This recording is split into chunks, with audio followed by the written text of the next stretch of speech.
Hello दोस्तों, आपका मेरे चैनल में स्वागत है। आज की वीडियो में जया एकादशी की कहानी को सुनेंगे। इसके मात्र सुनने से ही यह व्रत पूर्ण माना जाता है। इससे पहले यदि आप मेरे चैनल में नए हैं तो उसको लाइक करें, शेयर करें, सब्सक्राइब करें एवं बेल बटन दबाना ना भूलें। धर्मराज युधिष्ठिर बोले, हे भगवान, आप माघ के कृष्ण पक्ष की सर्तिला एकादशी का अत्यंत सुंदर वर्णन किया है। आप स्वदेश, अंडज, उद्रिज और जरायुज चारों प्रकार के जीवों को उत्पन्न, पालन एवं नाश करने वाले हैं। आप कृपा करके माघ शुक्ल एकादशी का वर्णन कीजिए। इसका क्या नाम है, इसके व्रत की क्या विधि है, इसमें कौन से देवता का पूजन किया जाता है। श्री कृष्ण कहने लगे, हे राजन, इस एकादशी का नाम जया एकादशी है। इसका व्रत करने से मनुष्य ब्रह्म हत्या आदि पापों से मुक्त होता है और मोक्ष को प्राप्त करता है। इसके प्रभाव से भूत पिशाच आदि योनियों से मुक्त हो जाता है। इस व्रत को विधि पूर्वक करना चाहिए। अब मैं तुमसे पद्म पुराण के वर्णित इसकी महिमा की एक कथा सुनाता हूँ। भगवान कृष्ण ने महाराज युधिष्ठिर को इसके बारे में बताते हुए कहा कि एक बार इंद्र की सभा में अप्सराएं नृत्य कर रही थीं। सभा में प्रसिद्ध गंधर्व पुष्यदत्त, उसकी लाडली पुष्यावती और चित्रसेन की स्त्री मालिनी और उनका पुत्र माल्यवान भी थे। वहीं सब लोग इस उत्सव का आनंद ले रहे थे।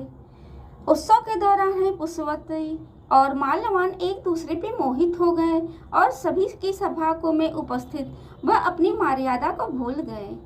पुष्यावती और माल्यवान के इस कृत्य से देवतागण और ऋषि असहज हो उठे। उसके बाद देवराज इंद्र भयंकर क्रोधित हो उठे। इंद्र ने दोनों को श्राप दे दिया कि वह स्वर्गलोक से निष्कासित करके मृत्यलोक पर पिशाच योनि में निवास करने का श्राप दे दिया। श्राप के प्रभाव से पुष्यवती और माल्यवान पिशाच योनि में दुख भोगने लगे। प्रेत योनि में वो दोनों का जीवन बहुत ही ज्यादा कष्टदायी था। हिमालय पर्वत पर दुख पूर्वक अपना जीवन व्यतीत करने लगे। उन्हें गंध, रस, स्पर्श आदि का कुछ भी ज्ञान नहीं था। वहाँ उनको महान दुख मिल रहे थे। उन्हें एक क्षण के लिए भी निद्रा नहीं आती थी।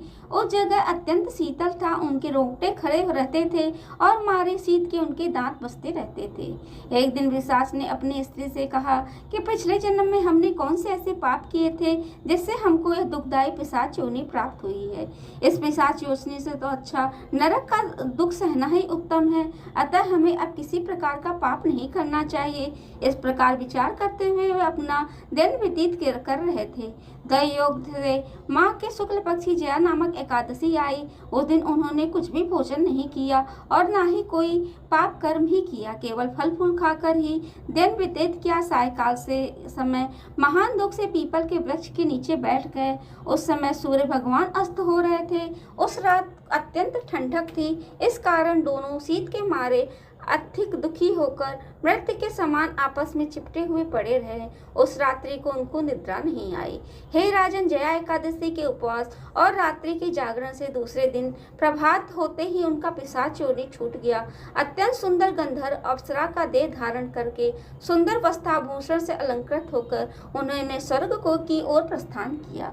उस समय आकाश में देवता उनकी स्तुति करते हुए पुष्प वर्षा करने लगे। स्वर्गलोक में जाकर इन दोनों ने देवराज इंद्र को प्रणाम किया। इंद्र इनके रूप को देखकर अत्यंत आश्चर्यचकित हुए और पूछने लगे, तुमने अपनी पिशाच योनि से किस प्रकार छुटकारा पाया, वह सब मुझे बताओ। माल्यवान बोले, हे देवेंद्र, भगवान विष्णु की कृपा से और जया एकादशी के व्रत के प्रभाव से हमारी पिशाच देह छूटी है।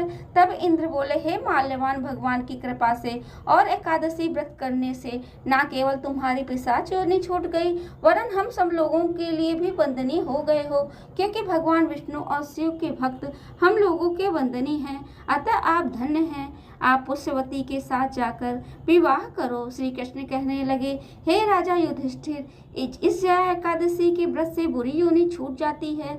जिस मनुष्य ने इस एकादशी का व्रत किया है उसने मानो सब यज्ञ, जप, दान आदि कर लिया है।